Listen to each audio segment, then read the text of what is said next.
We saw in the previous example that the Fermi energy for the copper at absolute zero was equal to 1.126 times 10 to the minus 18th joule, and we know that the average energy as it relates to the Fermi energy is about 3/5 the Fermi energy. So the average energy is about 3/5 of the 1.126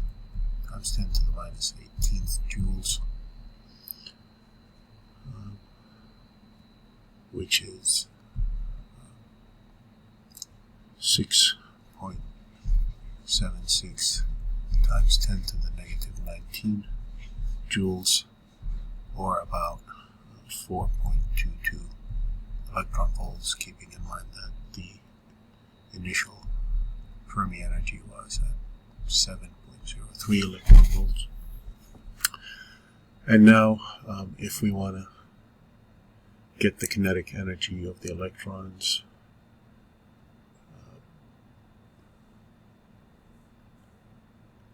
and compare them, we can say at room temperature, we can say that KT, which would equal 4.04 times 10 to the negative 21st joule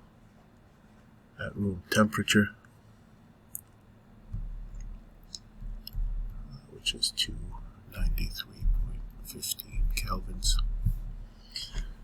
And if the electrons behaved like an ideal gas, then their average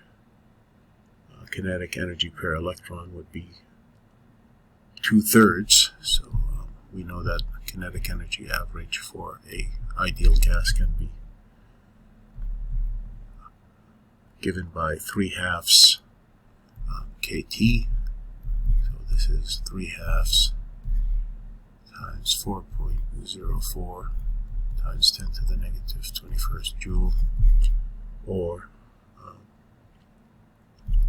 6.07 times 10 to the negative 21 joules, which means that the speed at room temperature would be given by square root of 2 times the average kinetic energy, or energy, over the mass, which equals square root of 2 times 6.07 times 10 to the negative 21 joules over 9.11 times 10 to the negative 31st kilograms, which will give us a speed of 1.15 times 10 to the 5th meters per second. So there is a change in speed, obviously, with temperature.